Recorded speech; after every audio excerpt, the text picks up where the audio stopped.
बिस्मिल्लाहिर्रहमानिर्रहीम। अस्सलाम वालेकुम। आज जो कहानी मैं आपकी खिदमत में पेश करने जा रहा हूँ उसका मौजू है अनोखा इंसाफ। एक गए वक्तों की बात है कि एक शहर का काजी किसी दुकान पर गया। उसको मुर्गी की ज़रूरत थी। दुकानदार उस वक्त मुर्गी खाना बंद कर रहा था और अपना काम समेट रहा था, लेकिन वो एक ग्राहक के लिए मुर्गी ज़िबा कर चुका था। काजी साहब कहने लगे, यही मुर्गी दे दो। दुकानदार ने कहा कि अगर मैं ये मुर्गी आपको दे दूंगा तो मैं ग्राहक को क्या जवाब दूंगा। काजी साहब कहने लगे, तुम कह देना कि मुर्गी उड़ गई है, और अगर ज़्यादा बात पड़ी तो मामला मेरे पास ही आएगा, मैं तुम्हें बचा लूँगा। चुनांचे दुकानदार ने मुर्गी उनको दे दी। कुछ देर के बाद ग्राहक वापस आया तो उसने अपनी मुर्गी का मुतालबा किया। दुकानदार ने कहा कि मुर्गी उड़ चुकी है। ग्राहक ना माना कि ये कैसे हो सकता है कि मैं अपने सामने मुर्गी ज़िबा करवा कर गया था और अब तुम कह रहे हो मुर्गी उड़ गई है। वो उसका पकड़ कर काजी के पास चलता बना। रास्ते में दो लोग लड़ रहे थे। दुकानदार बीच बचाव करवाने के लिए दरमियान में आ गया। दुकानदार का हाथ लड़ने वालों में से एक की आंख में लग गया, जिसकी वजह से उसकी आंख फट गई। जिस शख्स की आंख फटी थी वो यहूदी था। वो भी दुकानदार के पीछे पड़ गया, और जब उसको पता लगा कि दुकानदार को पहले ही काजी के पास ले जाया जा रहा है तो वो भी साथ हो लिया।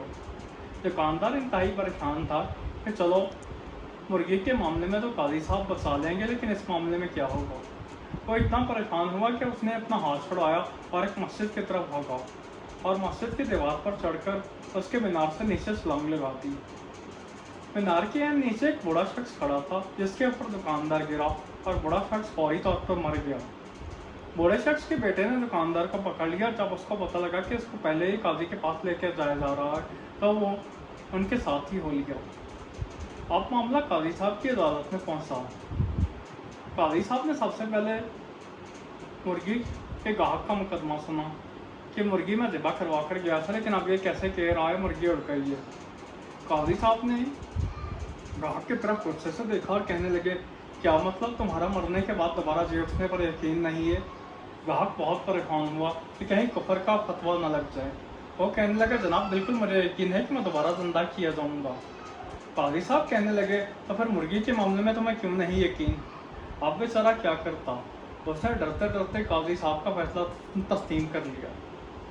इसके बाद यहूदी का मुकदमा आया कि दुकानदार ने यहूदी की आंख फाड़ दी है। क्योंकि यहूदी का कसास निसफ मुकर्रर है, इसलिए काजी साहब ने यह फैसला किया कि दुकानदार ने यहूदी की सिर्फ एक आंख फोड़ी है, इसलिए दुकानदार की आधी आंख फोड़ना नामुमकिन है। बेहतर यही होगा कि दुकानदार यहूदी की दूसरी आंख भी फोड़ दे और इसके बदले यहूदी दुकानदार की एक आंख फोड़ दे। जब यहूदी ने फैसला सुना, उसकी तो सिट्टी ही गुम हो गई कि पहले एक आंख से जा चुका हूँ, दूसरी आंख से भी जाना पड़ेगा। इसलिए उसने यहूदी को माफ़ कर दिया। अब तीसरे मामला काजी साहब के सामने आया कि काजी साहब ने तीसरा मामला भी बड़े गौर से सुना और उसके बाद ये फैसला दिया कि दुकानदार को उसी मीनार के नीचे खड़ा किया जाएगा और मरने वाले बूढ़े आदमी का बेटा उसी मीनार से कूदेगा और दुकानदार के ऊपर कूदकर दुकानदार को मार देगा।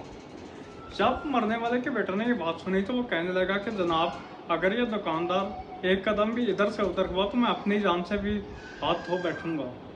काजी साहब ने मुस्कुराते हुए कहा कि तुम्हारा बाप भी तो एक या दो कदम उधर हो सकता था।